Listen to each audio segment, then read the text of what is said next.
Bonjour tout le monde et bienvenue dans Mes Lectures, l'émission qui parle de mes lectures, manga, BD ou comics avec toujours un petit peu de spoil. Alors, grande nouveauté que j'ai introduit avec le tard dans la dernière vidéo, j'ai enfin mis le chapitrage YouTube. Donc normalement, dans la barre qui est ici, vous allez voir tous les titres des mangas dont j'ai parlé et le tome en question et toute la durée dont je vais en parler. Donc si vous voulez mon avis sur un titre en particulier, vous n'avez même plus besoin d'aller dans la barre de description, vous avez tout le chapitrage. Voilà, donc maintenant on va pouvoir commencer. Et donc comme je disais juste avant, il y aura comme d'habitude du spoil sur chacun des tomes dont je vais parler aujourd'hui. Vous êtes prévenus, donc si vous voulez mon avis sur un tome en particulier, comme Maggie, eh bien je vais spoiler la fin de Maggie, donc à vos risques et périls. On commence avec Assistant Assassin tome 2. Alors pour ceux qui connaissent pas le manga, j'ai fait un manga show en début de semaine sur le tome 1 et je disais que j'allais parler un peu plus en détail du tome 2 et de ce qui a l'air de s'annoncer dans ce tome 2. Donc on a en couverture Corbeau Blanc, donc un personnage qui était apparu en fin de tome 1, qui est un autre apprenti mangaka slash apprenti assassin, qui est en plus un jeune mangaka de génie, hein, qui a gagné un concours là où notre personnage Assassin, enfin son nom s'appelle Assassin, ne l'a pas gagné, il a juste eu un mot d'encouragement. J'adore que ce personnage-là se fait appeler Kitaro parce qu'il a une mèche comme Kitaro le repensant. Voilà, toujours aussi violent, toujours aussi intéressant. Et alors en fait, ce qui m'a vraiment plu dans ce second tome, c'est qu'il y a une nouvelle menace qui apparaît, qui menace le NAS, donc ce groupe d'internet qui engage des tueurs à gages sous couvert d'être des mangaka. Et donc en fait ce groupe qui veut détruire le NAS, c'est des fanatiques de manga qui se cosplayent en leur manga préféré pour tuer des assassins. C'est plus ou moins ça, et j'ai l'impression qu'on va partir dans une critique des fans d'otaku, des fans otaku plutôt, les fans de manga, qui sont devenus un peu trop cancérogènes on va dire, hein. Les fans... ça n'a rien à voir, mais par exemple, ceux qui ont brûlé, enfin le mec qui a brûlé Kyoto Animation, c'était bon, je sais plus du tout si c'était un fanatique ou c'était un mec qui était contre l'animation, mais voilà, est-ce qu'on va aller dans des arcs où ils vont introduire des personnages ou des personnalités en rapport avec le milieu du monde du manga qui sont devenus un peu trop dangereux et toxiques. Là par exemple c'est les fans hardcore qui parce que ton manga s'est arrêté, tu vas tuer l'éditeur parce qu'il a dit ah le manga est plus populaire, ils se vendent plus assez. Ah mais mon gars, si vous êtes plus que 3 à en acheter, voilà, au bout d'un moment ils vont pas vendre des trucs à perte.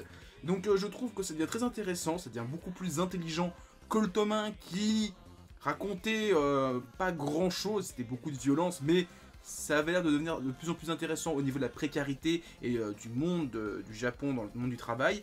Donc le tome 2 s'annonce très bien et enfin a une très bonne lancée et j'ai hâte de lire le tome 3 et de voir vers quoi ça va se diriger.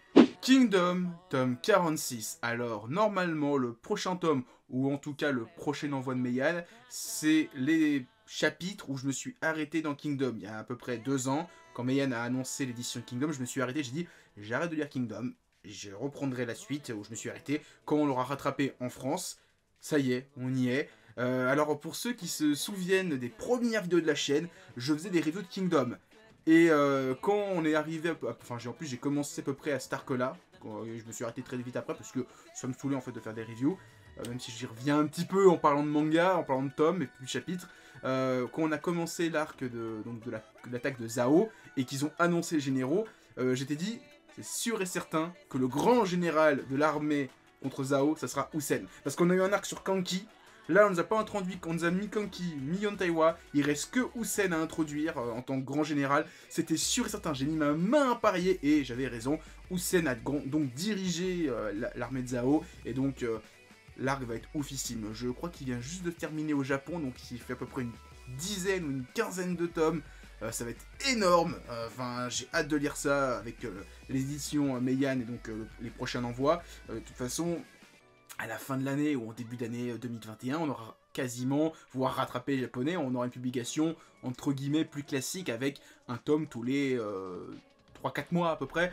Voilà, donc j'ai pas dit grand chose sur ce tome là, mais voilà, c'est le tome qui introduit l'arc de la conquête de Zao, et ça commence sur les chapeaux de roue, on nous annonce que ça va être une putain de bataille où il va falloir 10 ans pour conquérir, ou alors ils y vont comme des sauvages, ils attaquent la capitale et ils niquent le roi.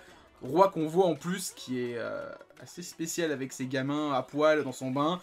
Euh, je vais mettre une image de ce roi, je sens que je vais avoir un Peggy 18, ça va me faire strike, mais ouais, je veux montrer cette image du roi, qui est assez particulier, et je comprends pourquoi Riboku est aussi génial, parce que quand t'as un roi pareil, il faut vraiment que tu mettes les bouchées doubles pour que ton pays ne se fasse pas conquérir par tout le monde, c'est pas possible. Donc voilà, Kingdom, j'ai hâte de lire les prochains tomes. On est maintenant sur du Kurokawa avec Vinland Saga, tome 23. Dans le tome précédent, on a terminé le grand arc qui a duré au moins 2-3 tomes de la mer Baltique. Et je pensais qu'on allait poursuivre sur différents arcs où on va voir notre héros Thorfinn explorer l'Europe et la Méditerranée. Et finalement non. J'étais un petit peu déçu. Alors peut-être que l'auteur réserve ça pour des flashbacks. Je l'espère parce que j'aimerais bien voir un petit peu la mer Méditerranée de l'époque. Et surtout qu'ils sont allés jusqu'en Turquie. Vous imaginez, les mecs, ils sont islandais. Ils sont allés jusqu'en Turquie. À l'époque, c'était le bout du monde. Enfin, c'était un truc de ouf. Donc, je suis un peu déçu à ce niveau-là qu'ils aient un peu skippé tout le reste du voyage et que finalement, leur seule grosse péripétie, ça a été de rencontrer Floki, et puis c'est tout, et l'oncle de Thorfinn. Et j'aime beaucoup le retour donc de Thorfinn et donc de sa bien-aimée, maintenant qu'ils sont mariés en Islande. J'ai hâte de voir comment ça va évoluer. Enfin, leur relation, elle a l'air de s'être bien portée hein, pendant 2 ans, avec leur pseudo-enfant, parce que finalement c'est un enfant adopté. Mais voilà, j'ai hâte de voir comment va se diriger l'histoire, parce que maintenant qu'ils ont récupéré, enfin ils ont vendu des cornes de narval, qu'ils ont du pognon, ils ont tout financé pour aller au Vinland. Il reste plus grand chose entre la quête finale du héros, donc parce que le Vinland Saga, enfin le Vinland c'est le One Piece du héros, donc c'est la quête finale, c'est une fois qu'il sera au Vinland, en théorie, fin. Donc à voir comment ça va évoluer, combien de tomes il reste, est-ce qu'on est vraiment sur les derniers tomes de Vinland Saga. En tout cas, pour ceux qui ont vu que l'animé, poursuivez avec le manga. Alors vous allez voir, l'arc qui suit après l'animé est très spécial, il y a jusqu'à beaucoup de gens qui ont drop le manga à cause de ça, mais c'est un des meilleurs arcs de Vinland Saga et je trouve que tout ce qu'il y a ensuite, c'est de mieux en mieux.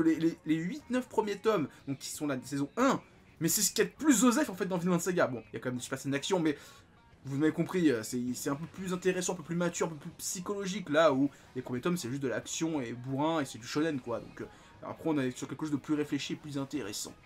Shonen 7, tome 17, dernier tome de cette série de Furio de chez Kurokawa, et qui est un spin-off de GTO, même si, alors, c'est un petit peu un des défauts que je trouve à la série, c'est dommage que, alors peut-être que je l'ai raté, hein, qu'il ne fasse jamais mention de Onizuka et de son pote Ryuichi, quand ils faisaient leur combo dans Young GTO. C'est dommage qu'ils n'en parlent pas, alors soit je l'ai raté, peut-être que là c'est ma faute. En tout cas, c'est dommage qu'il n'ait jamais été fait mention de ce duo-là ou d'autres personnages de l'univers de GTO qui ont été connus dans Shonen Junai Gumi, si je dis pas de conneries. Alors parlons de la fin.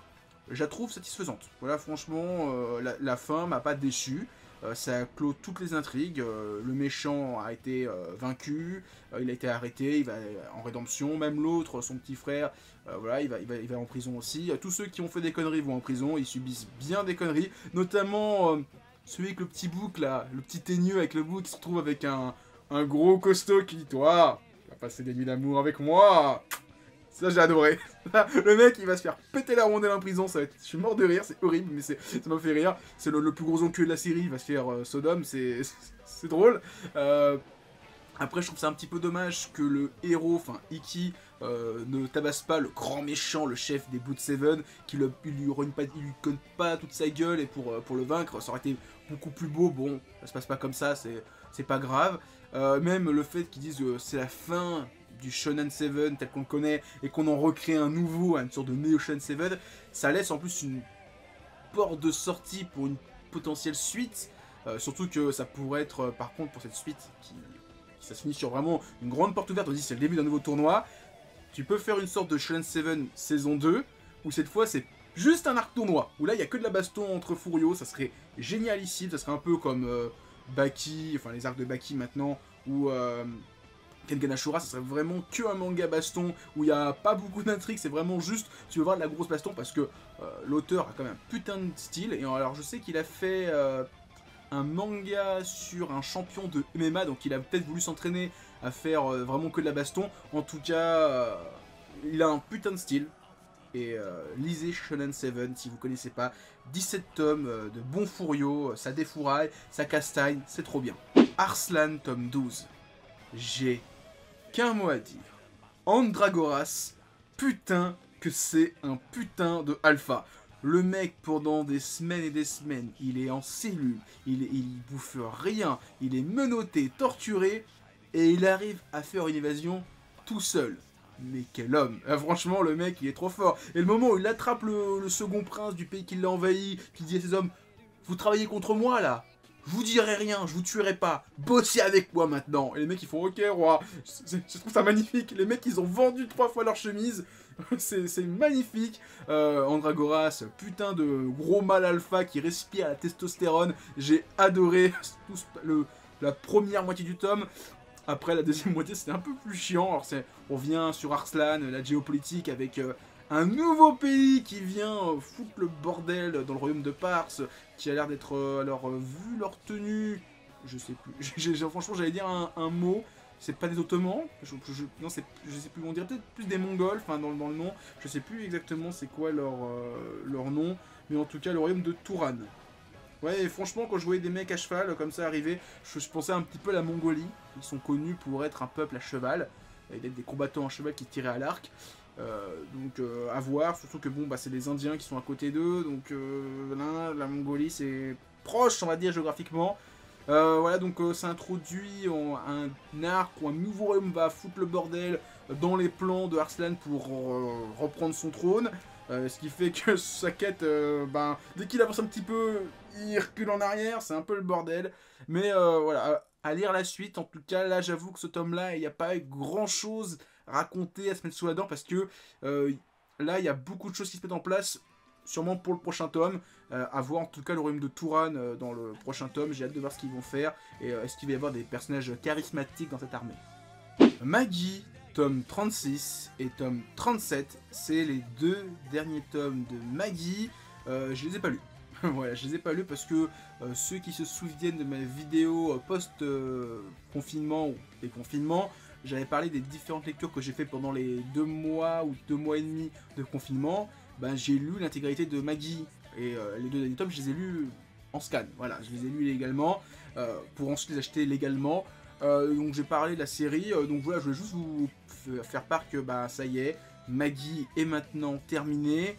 Quelques mois après la sortie des 2 premiers tomes de Orient, la nouvelle série de l'auteur, de ce que je me souviens, ça fait 3 mois et j'ai plus tout en tête, j'ai été un petit peu surpris par le dernier arc avec, alors pas forcément le retournement de Simbad parce que je le voyais venir, qui serait un jour un grand méchant, qui serait dangereux pour Alibaba, mais ils avaient commencé une sorte d'arc sanctuaire, voilà, où les héros vont affronter plusieurs fois Simbad dans différentes formes de ces djinns, et ils ont coupé ça en plein milieu. Finalement on a vu 3 formes de Simbad, alors que c'est un truc qui m'a toujours hypé, c'est qu'on nous dit qu'il a conquéri 7 ou 8 donjons, 7 donjons parce que c'est le roi des 7 mers, donc 7 donjons, donc il a 7 djinns, et finalement on les a jamais tous vus en action, c'est un petit peu triste. Alors je sais qu'il y a un spin-off sur Simbad, et donc on doit voir tous ces djinns dans le spin-off, mais j'ai cru comprendre que Kurokawa, vu l'échec commercial de Maggie,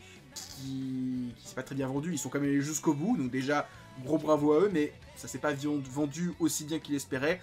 Ils vont pas remettre le couvercle avec la légende de Simbad, ce qui est dommage parce qu'en plus les derniers tomes font des liens avec le spin-off, ce qui fait que bah, vu que j'ai pas lu le spin-off, il y a des choses que je comprends pas, et en plus de ça, bah, ça m'a spoilé la fin de Simbad, je pense. Parce qu'on nous parle d'une grande bataille qui a eu lieu, donc sûrement vers la fin de Simbad, et bah je l'ai pas vu, donc j'ai pas tout compris. Mais voilà, ça reste sympathique, la fin est satisfaisante, j'ai bien aimé. Je relirai ça peut-être un de ces 4 pour préparer un jour un manga-verse dessus, parce que c'est la première fois que j'ai lu Maggie jusqu'au bout, d'une traite. Alors j'avais vu les 2 premières saisons il y a très longtemps, et c'est tout. Donc là je me suis, en mois d'avril, pendant le confinement, j'ai lu pour la première fois Maggie du tome 1 au tome 37.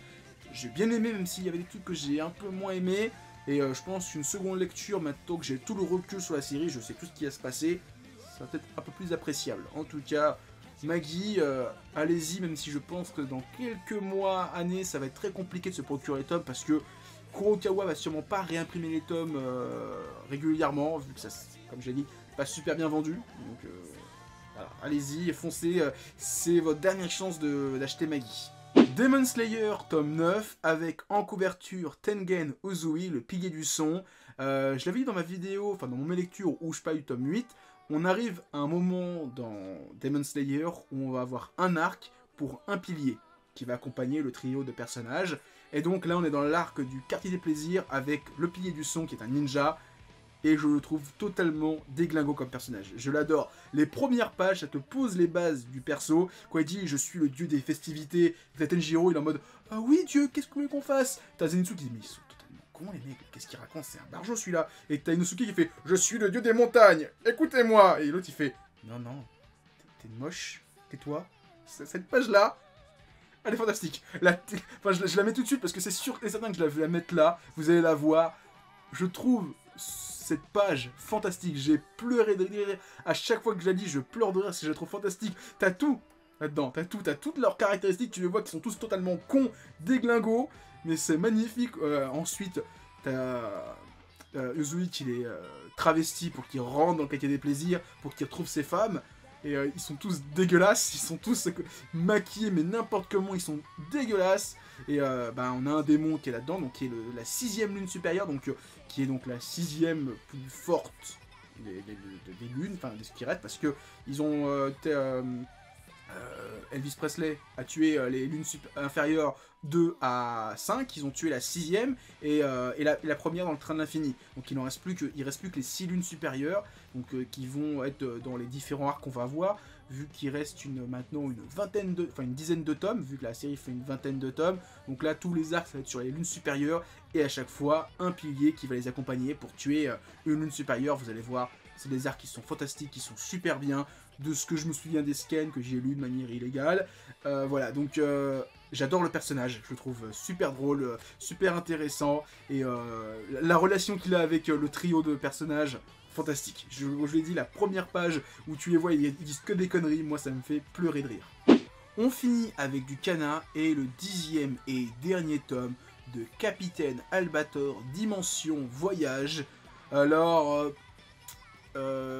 je sais pas quoi dire parce que vu que le rythme de publication de la série a été des fois assez compliqué, je sais même pas quand est sorti le dernier tome. Il faudra vraiment que je me relise la série dans son intégralité, mais pour faire simple de ce que je me souviens des grandes lignes des 10 tomes, j'ai trouvé la série déjà graphiquement irréprochable. On reprend le style de Leiji Matsumoto et on l'adapte au canon actuel. C'est ce qu'il y a de plus beau autour de l'univers de Matsumoto, déjà fantastique. Deuxième chose, il y a une sorte de canonisation de toutes les œuvres de l'auteur pour en faire une seule et même, parce qu'on voit un peu de Galaxy Express, on voit du Queen Esmeraldas, je suis pas sûr, mais est-ce qu'il y a le Yamato? Je sais plus, je crois que ça parle, on a un peu de Gun Frontier, enfin, il y a plein de séries de l'auteur, enfin de Leiji Matsumoto, qui sont incorporées dans cette œuvre pour en faire une seule grosse œuvre. En plus de ça, donc ça reprend toute l'histoire de Albator, enfin Harlock en japonais, donc contre les Sylvidres, et là où le manga n'a jamais eu de fin. Alors l'animé je sais pas trop parce que j'ai pas trop suivi l'animé Albator quand j'étais gamin, j'ai vu quelques épisodes par-ci par-là mais j'ai pas tout vu. Là on a la conclusion de cette grande bataille entre Albator et les Sylvidres, donc ça fait plaisir de voir ça, mais en soi une super série si vous êtes fan de Albator, vu qu'on n'a plus grand chose qui sort autour de cette licence. Il y a encore la bande dessinée de Monsieur Alquier, dont j'ai oublié le prénom, qui est sorti chez pas Kana mais chez sa branche BD d'Argo si je dis pas de conneries. Putain j'ai un doute. En tout cas, c'est une BD en 2 ou 3 tomes que je vais me prendre parce que j'ai envie, là avec la fin de Dimension Voyage, j'ai envie de lire encore un peu plus de Albator, de poursuivre un petit peu l'aventure, les frissons spatiaux avec ce pirate de l'espace. Atom The Beginning, j'ai l'impression que tous les tomes se ressemblent dans le sens où je me souviens pas trop de ce qui s'est passé avant, j'apprécie pas trop ma lecture. Donc est-ce que je vais peut-être pas faire une pause, attendre que la série avance et m'acheter plein de tomes d'un coup. Alors, je sais pas si c'est moi, mais c'est Blackjack. On est d'accord. Il y a un robot médecin avec une sorte de trait comme ça, noir et blanc d'un côté. C'est Blackjack en robot là. Dites-moi que je suis pas fou. Voilà, donc faut dire des conneries. Voilà, j'ai pas grand chose à dire. J'aime bien cette série, de voir les origines, surtout que le tome précédent, on parlait un petit peu du vrai Astro Boy, mais là j'avoue que ce tome-là m'a un peu perdu. Peut-être que je me relise, je dis ça souvent pour plein de mangas, les 8 autres tomes pour me remettre les idées claires. Mais c'est vraiment sympathique, Atome, mais là j'avoue que je suis un petit peu perdu dans l'histoire.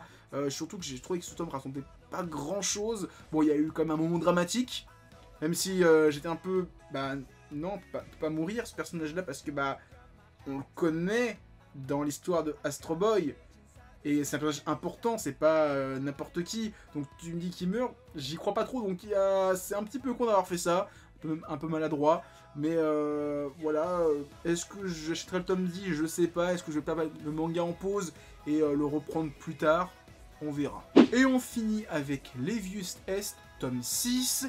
Il s'est fait grave attendre ce tome, parce que si ma mémoire est bonne, le tome 5 est sorti fin 2018. Ça fait quasiment 1 an et demi que j'attends ce tome, surtout que depuis le début de Levius Est, la suite de Levius, on nous tease le combat entre Levius et le numéro 1. Il commence enfin à la fin de ce tome. C'est horrible. C'est horrible, j'ai l'impression que c'est un sketch. À chaque tome, j'ai l'impression que dans le prochain, on va voir le combat, et que l'auteur recule de plus en plus le combat. C'est super rageant, surtout que 1 an et demi entre ce tome-là et le tome précédent, alors que j'espère que le prochain tome va pas sortir en 2 ans, parce que non, je veux pas attendre 2 ans avant le prochain combat. Voilà, donc vraiment, Levius, une super série au format français, donc c'est voulu, c'est fait par l'auteur, je l'ai déjà dit à chaque fois, mais comme je parle pas souvent de Levius, je tiens à le repréciser, c'est un manga de boxe, alors boxe, steampunk, parce que les personnages ont des prothèses robotiques qui marchent à la vapeur. Là on nous parle un petit peu d'effets néfastes, notamment le champion du monde qui a une maladie qui fait qu'il peut pas se battre très longtemps, et là en plus il parle d'une règle très précise dans la boxe robotique de 3 minutes qui ont été instaurées parce que le champion du monde a des problèmes au niveau de sa vapeur. Je ne dirai pas plus, mais voilà, voir le prochain tome, espérons qu'il ne sorte pas dans 4 ans. Voilà. En tout cas, les Levius, j'aime beaucoup, même si les tomes sortent de manière quand ils veulent. Voilà, c'est tout ce que j'ai à dire. Mais les Levius, c'est super bien, c'est super beau à lire. Donc voilà, c'était mes lectures. Alors, petite annonce avant de terminer la vidéo. C'est la dernière vidéo de la chaîne du mois de juillet. Et je vais revenir fin août. Là, je pars en vacances, je vais me reposer. Je vais préparer des mangas verts, je vais les écrire. Je vais commencer à les monter, à les enregistrer, tout ça. Et comme ça, j'en aurai quelques-uns d'avance pour la rentrée. Et donc, normalement, je reviens dernière semaine d'août, première semaine de septembre. Dans ces eaux-là. Donc là, tout le mois d'août, normalement, mi-juillet jusqu'à fin août, pas de vidéo sur la chaîne, on part en vacances, on se repose, les palmiers, les cerisiers, tout ça, vous avez compris.